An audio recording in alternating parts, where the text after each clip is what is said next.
What if Kawasaki brought back one of the biggest, boldest cruisers the world has ever seen? A bike so powerful it made Harleys feel small. The Vulcan 2000 was a legend, and now, rumors are swirling about its return for 2026. But would you actually ride a 2,000 cubic centimeters monster in today's world? Or is this too much machine for modern roads? Let's dig in.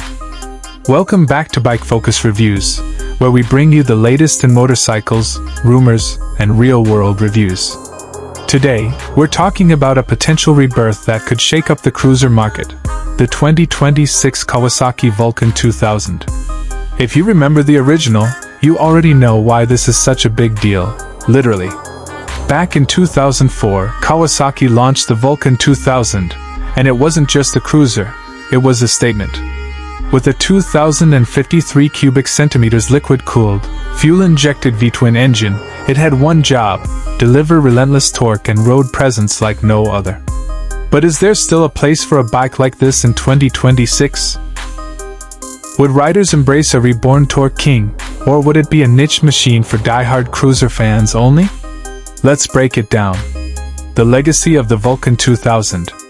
The original Vulcan 2000, produced between 2004 and 2010, became famous for one simple reason: it was massive.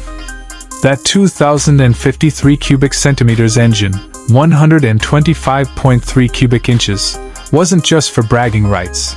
It delivered torque that could make highway pulls feel effortless, no matter the load. Some of the highlights from that era included: liquid-cooled, fuel-injected V-twin for smooth, reliable performance. 5-speed transmission with overdrive and belt final drive, perfect for touring. Telescopic front fork and dual rear shocks with preload adjustability for comfort despite its bulk. Dual front disc brakes for stopping all that weight, plus a single rear disc. 16-inch wheels with tubeless tires, giving it that old-school yet practical stance.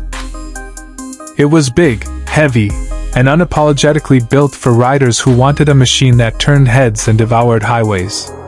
But as emission standards tightened and riders shifted toward lighter, more tech-focused bikes, Kawasaki retired the Vulcan 2000 in 2010. So why now? Why 2026? Kawasaki has been making big moves lately, focusing on technology and performance across its lineup. Their Vulcan S is a popular mid-size cruiser, but the heavyweight cruiser space? It's been dominated by Harley-Davidson and Indian for years. Rumors suggest Kawasaki wants back in, and they might do it with a bang. The 2026 Vulcan 2000 is expected to bring back that signature big V-twin, while making it more modern, rider-friendly, and competitive in a world where comfort and tech are as important as raw power. What we might see on the 2026 model. Let's talk about expectations, because while Kawasaki hasn't officially released specs, based on leaks and trends, here's what enthusiasts are predicting. A big V-twin, refined. Kawasaki can't ditch the displacement. The Vulcan 2000's identity is its massive engine. Expect a 2000cc plus liquid-cooled V-twin, tuned for modern emissions and fuel economy, but still delivering that trademark grunt. Think 120 to 130 lb-ft of torque, easily. Updated styling. We're likely to see modern cruiser lines, LED lighting, a sharper fuel tank design, maybe a trimmed-down fender setup. But the classic long, low silhouette will remain. Kawasaki knows fans don't want a sport bike in disguise. They want muscle with class. Technology riders expect. The old Vulcan 2000 was raw. The new one? Likely a lot more refined. ABS and traction control as standard. Ride modes and ride-by-wire throttle for flexibility. Full-color TFT display with smartphone connectivity and navigation. Possibly keyless ignition and cruise control for long-distance touring. Comfort and ergonomics. Kawasaki could borrow from the Vulcan S and introduce ErgoFit adjustability. Adjustable seat height, controls, and bars.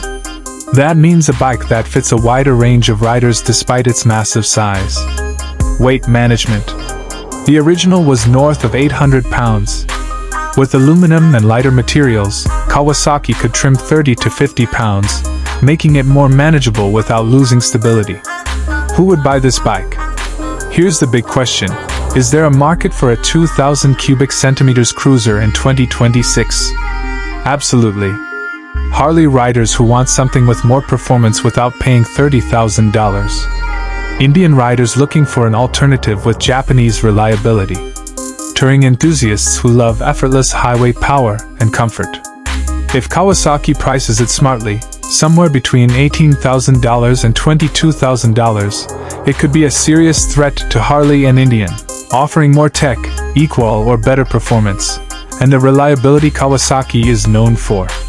Would you choose a Kawasaki Vulcan 2000 over a Harley Road Glide or Indian Challenger if it had the same power and more tech, but cost several $1,000s less?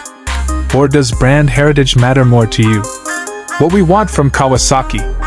If Kawasaki really wants this bike to succeed, there are 3 things they need to nail. Keep it a torque monster. Riders expect the Vulcan 2000 to feel like a freight train on wheels. Anything under 120 lb-ft of torque would feel like a letdown. Offer multiple variants. A stripped-down Classic for riders who want raw muscle, and a tourer version with bags, fairing, infotainment, and long-distance ergonomics. Price it right. If they undercut Harley by a few thousand while offering more features, they'll grab serious attention. Final thoughts. The 2026 Kawasaki Vulcan 2000, if it really comes to life, could shake up the cruiser market the same way it did back in 2004. It would bring back the thrill of riding something unapologetically big, bold, and powerful, but with the comfort and tech modern riders demand. The real question is, will Kawasaki take the risk and go all in? Or will they play it safe and leave the big bore cruiser market to Harley and Indian? So, what do you think? Should Kawasaki bring back the Vulcan 2000 with all the modern tech and comfort? Or is the era of massive cruisers over? Would you buy one if it dropped tomorrow?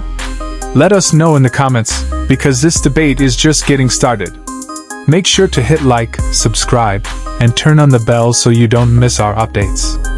If Kawasaki makes this beast a reality, you'll see the first ride review right here on Bike Focus Reviews. Until then, keep riding safe and stay curious.